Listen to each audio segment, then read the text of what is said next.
Bonjour à toutes et à tous, c'est Arca. Aujourd'hui, nous nous retrouvons dans la 56e partie du cours sur les espaces topologiques. Donc aujourd'hui, nous allons nous intéresser à une conséquence sur les quasi-compacts. Rentrons alors dans le vif du sujet. Donc soit ET, un espace topologique avec E non vide, et soit AI pour I appartenant à grand I appartenant à LF ronde de ET, c'est-à-dire une famille localement finie de ET.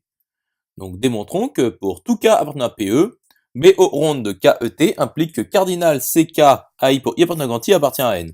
Donc il s'agit de dire que pour toute partie K de E quasi compacte, le cardinal de CK AI pour I appartenant à grand I appartient à N. Donc soit K appartenant à PE tel que PO ronde de KET soit vérifié. Donc pour tout X de E, il existe un voisinage V de X tel que cardinal de CV AI pour I appartenant à grand I appartient à N.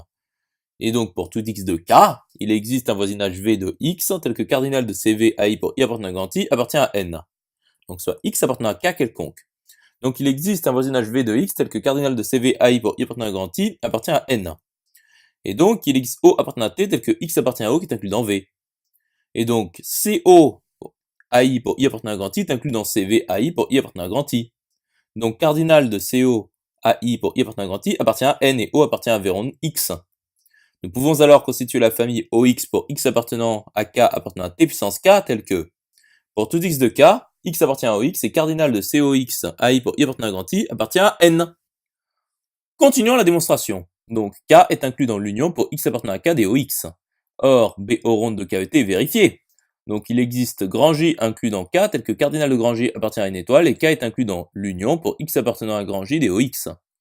Et C de l'union pour X appartenant à grand J des OX, AI pour I appartenant à grand I est égal à l'ensemble des I appartenant à grand I tel que l'union pour X appartenant à grand J des OX inter AI soit non vide.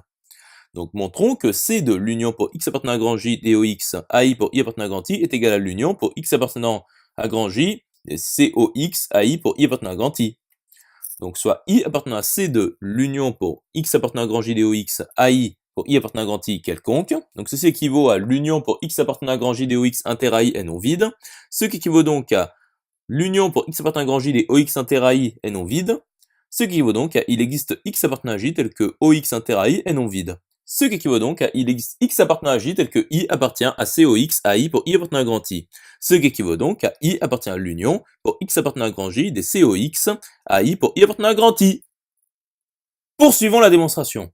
Donc, cardinal de l'union pour X appartenant à grand J des COX AI pour I appartenant à grand I est inférieur ou égal au cardinal de la somme pour X appartenant à grand J des COX AI pour I appartenant à grand I, qui est égal à la somme pour X appartenant à grand J des cardinals de COX AI pour I appartenant à grand I, qui appartient à N.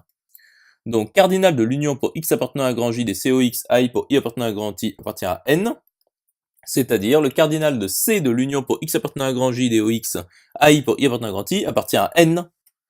Et cardinal de CK AI pour I appartenant à grand I est inférieur ou égal au cardinal de C de l'union pour X appartenant à grand J des OX AI pour I appartenant à grand I. Et donc, le cardinal de CK AI pour I appartenant à grand I appartient à N. Conclusion établie. J'espère que cette vidéo vous aura plu et vous sera utile. Nous nous retrouvons dans la 57e partie.